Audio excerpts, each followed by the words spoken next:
Ever since my mother passed, whenever I'm alone at home, my mother-in-law and Mary make it a habit to drop by unannounced. "We're here visiting you, and you can't even offer a little hospitality? We'll just have to order steaks delivery again, and you're gonna pay for it." Mary giggles at her side. It's been 2 years of this hellish routine. Now, both my son and daughter have left home to attend college in the city. However, on a day when it was just my husband and me, Daniel said something unbelievable. "My folks and my sister's family are moving in next week, so clear out your room." And then he told me I was in the way and to get out. This house, which was originally my family home, and now being told to leave it, that's something I cannot forgive. Faced with this, I didn't hesitate to decide on a course of action. "Fine, I'll just clear the house out entirely," I said. Daniel smirked maliciously, thinking he'd won. He didn't know what was coming. He went off on a business trip. And I immediately called to begin the process I had planned. I got everything arranged before Daniel came back, and then I left the house. I can just imagine the look on Daniel's face when he returns. My name is Sofia Garcia. I'm a 48-year-old housewife living in my childhood home since getting married. After graduating from high school, I went to college and found a job in New York, where I spent all of my single years. However, during a trip back home to Nebraska, I ended up attending a local matchmaking party. I had no intention of moving back to Nebraska, but I was coerced into going by the people around me. I'm the type who can't say no when asked. So I went, and the local men, not often blessed with such opportunities, were quite eager, to put it mildly. It was like everyone was looking around with greedy eyes, desperately grabbing at any opportunity they could find. Overwhelmed by the atmosphere, I decided to just bide my time until it was appropriate to leave. Next to me, there was a man sitting quietly by himself. That was Daniel Garcia, the man who would become my husband. Since I was bored being on my own, I shared some food with him. Then, the man said as a thank you, and brought me some food. Daniel was a man of few words, but seemed diligent and sincere, and I found myself drawn to him. After all, if went back to New York, I had no boyfriend and no significant position at my company. Furthermore, by that time, my father had passed away, and since I had no siblings, my mother was living alone. I was tired of city life and began to feel that marrying and settling down in my hometown wouldn't be so bad. So, I married Daniel, and we began living in my family home. Daniel was open to living with my mother because his sister, Mary, and her husband were already living with his parents. Daniel and I were blessed with 2 children, a son and a daughter, and we should have been living a happy married life. But after my mother passed and the children became independent and left the house, I faced an unbelievable misfortune. Daniel, always a quiet man, spoke very little at home after we got married. He didn't involve himself more than necessary in parenting. Perhaps you could say Daniel was a calm type of husband, a gentleman if spoken well of. Having been an only child, I was always close to my mother, consulting her on everything. So, I believe I've been able to raise my kids ideally with the help of my mother. This perfect life changed abruptly right after my mother passed away. My mother had always found joy in taking care of the family, and after the kids went off to college in the city and left the house, she quickly lost her spirits. And then, before long, she departed to heaven. I had thought that now, with just Daniel and me, we'd spend our days peacefully as a couple. But after my mother died, Daniel's personality changed completely, as if he flipped over his hand. The man who was once so gentle suddenly started calling me you in a rude tone and became overbearing. "Hey, you. If you're not busy, at least make some coffee," he would say while sprawly lying in the living room daily, bossing me around. He had never even lain down outside our bedroom before. What on earth happened?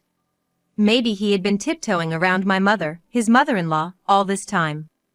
But now, he's become arrogant and condescending in ways I've never seen before, even me as his wife. Maybe he feels it's time to let his hair down now that he doesn't have to tiptoe around my mother, but this sudden change has taken me by surprise. Even our children, who come home occasionally, were stunned by Daniel's transformation. What's worse, when they do come back, Daniel just stays glued to the TV and won't move from the living room. And if the children even try to change the channel, he snaps, "Ah. You're in the way. Go somewhere else." This has made them quite unhappy.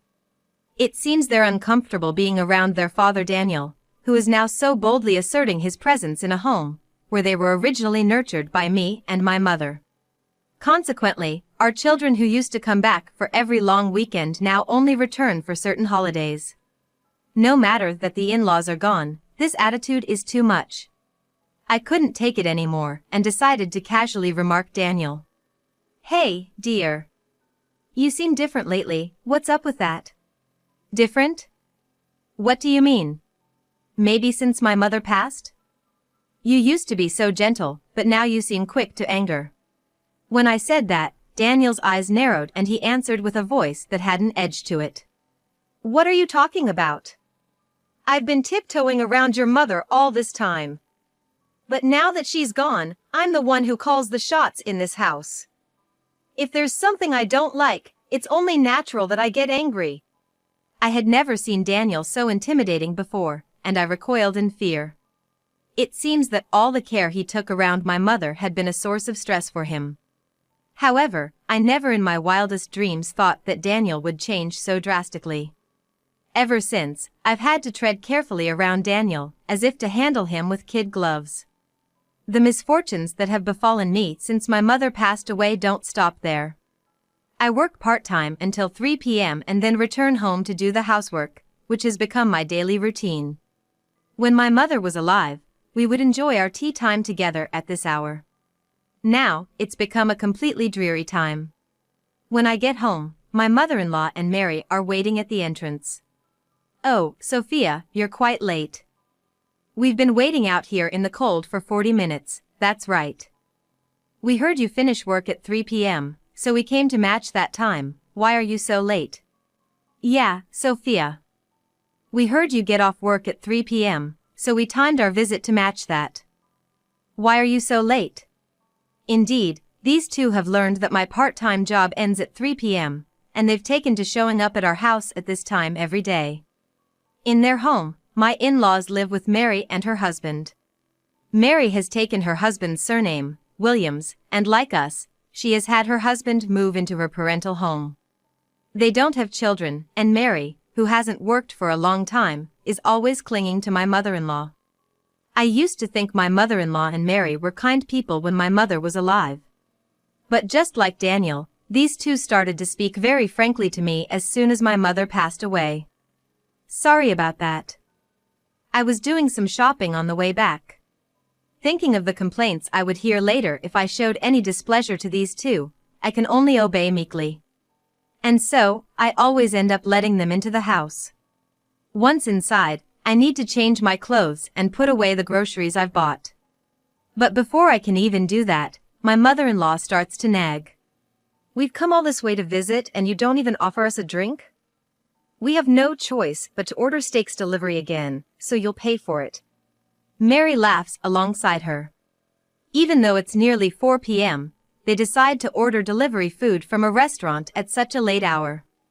And, as always, I'm the one who ends up paying. I've been living these hellish days for 2 years now. Of course, I've talked to Daniel about it, but he never takes my side. Mom and Mary think you're lonely after losing your mother, they're just trying to be thoughtful. Complaining would be ungrateful. But every time they come, we only eat expensive steaks, and I'm always the one paying. It's making us run a deficit every month. You should just manage our finances better. If it's not enough, find a part-time job that pays more.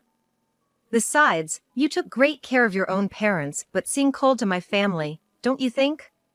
When he puts it that way, I'm left speechless. I don't want to quit my current part-time job because the people there are nice. Despite living at my parents' home, I have never neglected my in-laws' home. I've always made an appearance when Daniel's relatives gathered, and I brought Christmas gifts and birthday presents to his parents' house on some occasions. They used to be kind to me whenever I showed up, Mary and my mother-in-law alike. Why did their attitudes change so abruptly after my mother passed away? I don't know what to do, and the stress has been gradually mounting. Amid these troubling days, an even more astonishing situation arose. One evening, Daniel came home from work and announced something unbelievable. My parents' and sister's family are moving in next week, so get your room cleaned out. What? What's happening all of a sudden? I panicked at this abrupt news. What do you mean, what's happening? It's just like I said. Everyone's moving in this Saturday, so hurry up. That meant I had only 3 days left. Daniel had decided this major change without consulting me, just arranged it with his own family. Hey, you can't just decide this on your own. This house originally belonged to my family. Quiet. It doesn't matter who it originally belonged to. I'm the head of this house now, and I make the decisions. No complaining. I was so shocked by his horrible attitude that I dropped the dish I was washing, and it shattered on the floor. Then, with a sharp crack, the plate I was holding split into 2 pieces. You're so clumsy. That's why I've become sick of being around you. What do you mean by that? I was caught in Daniel's words, wanting to know what he meant. Then Daniel replied with a sneer and a sarcastic tone. Since it's a good opportunity, let me be clear. Mom and Mary like this house and want to live here, but it seems they don't like you. I don't like being with you either. So, since you're in the way, you need to get out. But that's... Yeah, of course, just like I said earlier, pack up all your stuff. I'll be away on a business trip for the next 3 days, so get it done by then. Daniel had been so cruel to me. Angry at his reasoning, I decided without hesitation to take a certain action. Then, I'll clear out the entire house. When I said that, Daniel smirked maliciously. Huh, I thought you'd put up more of a fight, but you're surprisingly submissive. He seemed very pleased, thinking everything was going his way. Unaware that he would regret how he treated me in 3 days. The following day. Oblivious, Daniel left for his business trip. I immediately made a call to carry out the arrangements I had planned. And before Daniel returned, I had everything in order and left the house. I can already picture the look of surprise on Daniel's face when he comes back. The place I was headed was the apartment of my daughter, Lucy, who lives alone in New York. 3 nights ago, I had already gotten in touch with Lucy in advance. I've been waiting for you, Mom. Is everything taken care of? Yes, all set. But sorry for suddenly imposing on you like this. It's fine. But still, Dad's terrible, isn't he? To suddenly try to kick you out. Yes. But don't worry, I made sure to set things straight before I came here. Dad's going to be quite surprised later. I said that and burst into laughter with Lucy. There was a reason I had come to Lucy's place. Late into the night, as expected, Daniel called in a panic. You! What the hell is this? The house is empty. Where are all the furniture and appliances? Oh. But wasn't that what you said?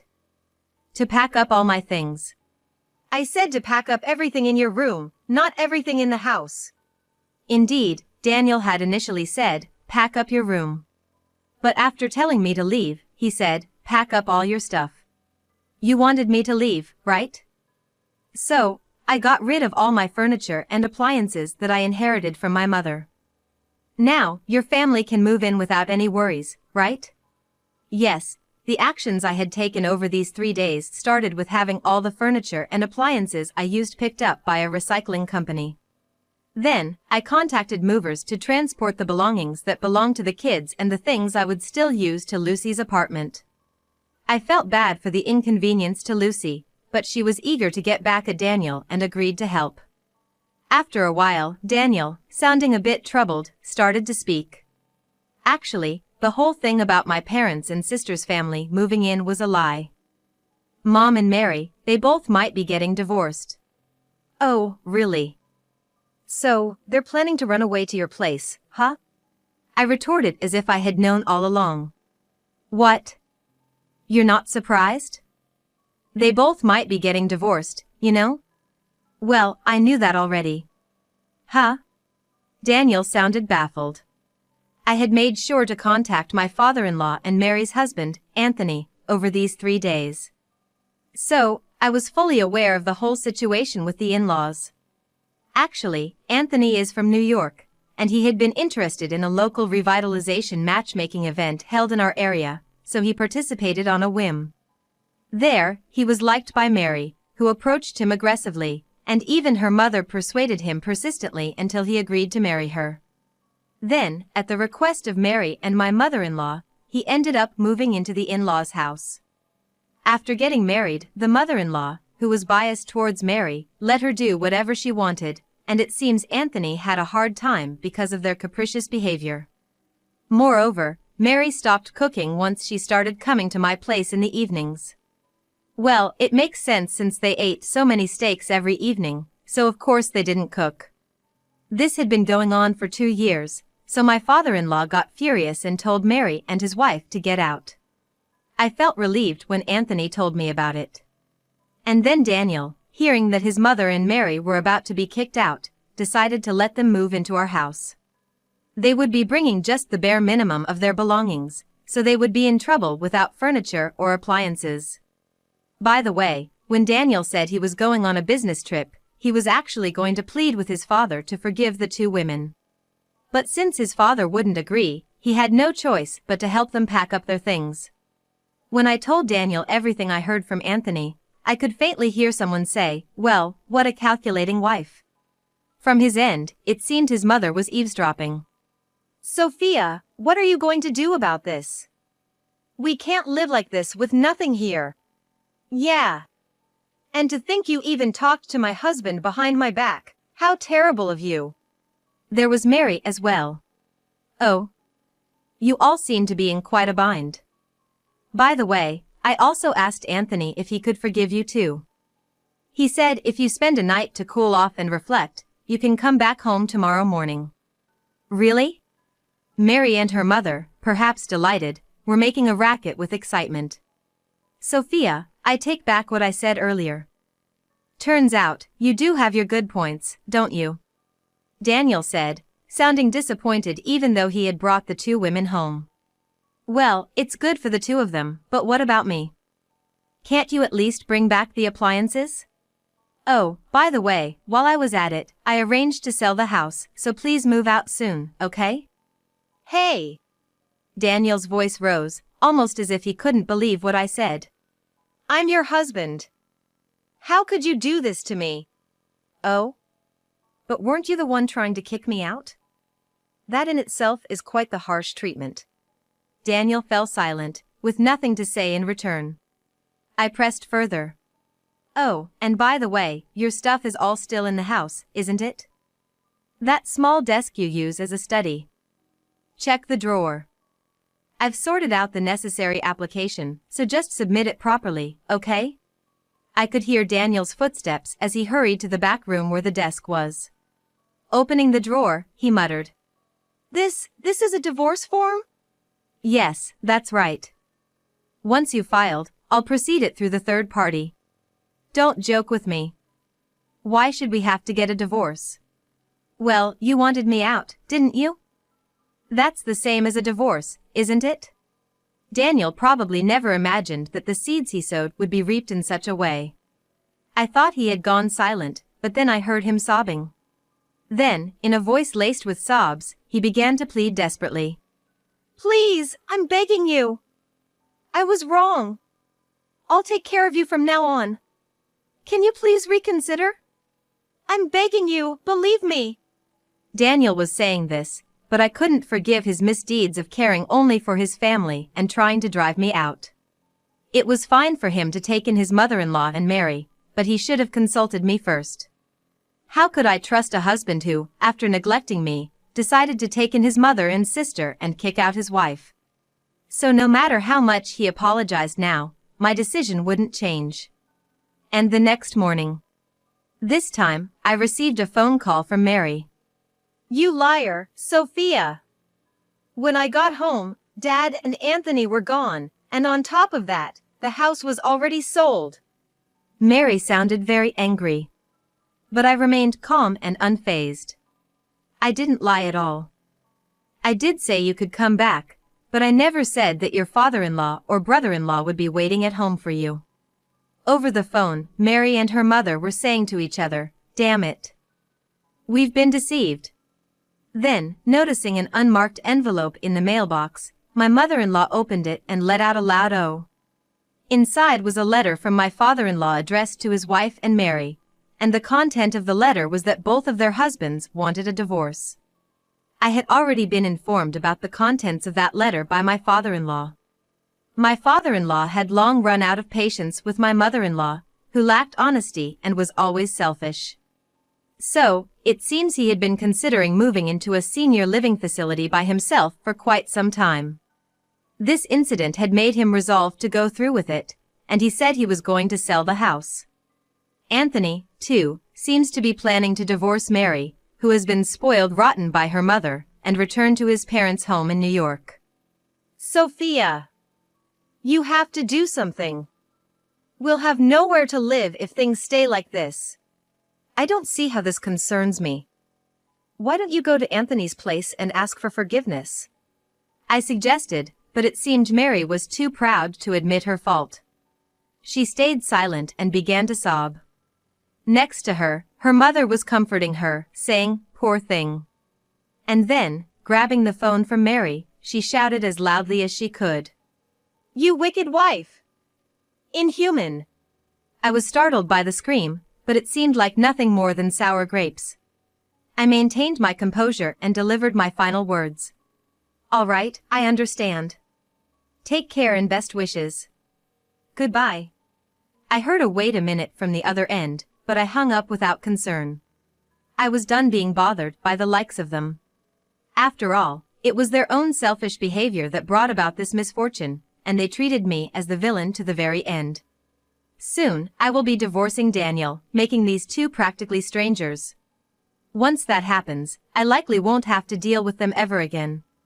Daniel didn't submit the divorce papers for a while after that, so I hired a lawyer and filed for divorce.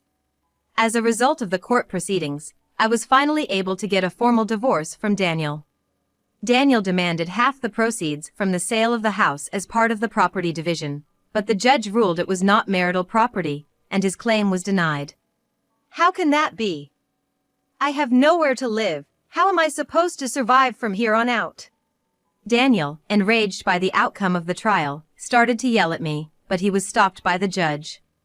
Daniel was completely deflated, but I couldn't find any room for sympathy. It would have been nice if at least Daniel had felt a bit sorry for the daily intrusions by his mother and Mary. My marriage with Daniel ended in the worst state possible. After that, Daniel, now also divorced like his mother and Mary, seemed to be looking for a new home. In the countryside with nothing around, there were no convenient budget hotels or inns. According to a local friend, they were seen setting up cardboard to sleep in the park. At first, Daniel called me asking for help, but recently, even those messages have stopped. Perhaps his phone service has been disconnected. Eventually, I heard rumors that they managed to move into a nearly derelict apartment on the outskirts of town. Daniel's earnings must be barely enough to get by, especially supporting a mother and Mary who have never worked. Mary, who is of an age where she could still be working actively, appears to remain unemployed. Due to her pride, she refuses to work under someone else, no matter how tough life gets. Lately, the loud arguments between the mother and Mary can be heard outside, becoming a nuisance to the neighbors. The mother-in-law, whom I once thought was favoring her kin, turned out to be only looking out for herself. Now in this situation, the non-working Mary seems to be nothing but a burden. Daniel, probably not enjoying living with these two, has recently been addicted to casinos. The earnings that Daniel works so hard for seem to be flying away on the bets at casinos. Friends living back home kept me updated via social media messaging and calls about the situation of these three. To me, it's a story that no longer matters, but when I hear it, I find myself thinking they got what they deserved. Now, I'm living in New York. Just before the divorce was finalized, I had been discussing my plans for the future with Anthony, who had already divorced Mary and returned to New York. It turned out that Anthony's brother ran a food company and offered me a job there.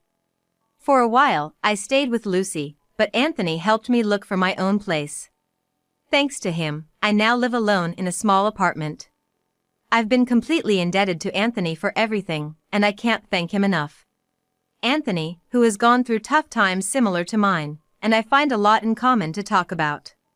We both found our spouses at a matchmaking event aimed at revitalizing the region, and both marriages ended in failure. Perhaps that's a strange kind of fate.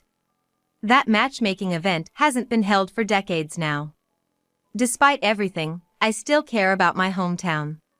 Seeing fewer people getting married in that area made me worry a bit about the potential depopulation. However, it seems that matchmaking events have disappeared simply because young people nowadays use convenient apps for dating. In my hometown, especially, where encounters are scarce, many couples meet and marry through these apps. Moreover, I've heard from friends that there's been an increase in remote workers who move to the countryside in search of affordable housing. For this reason, I've been told by friends that the number of young people in my hometown is on the rise. Even though I'm away now, it's heartening to know that my hometown is becoming more vibrant. I too am thinking of eventually returning to my hometown to spend a leisurely retirement in the countryside. Lately, I've started dating Anthony with the idea of remarriage in mind.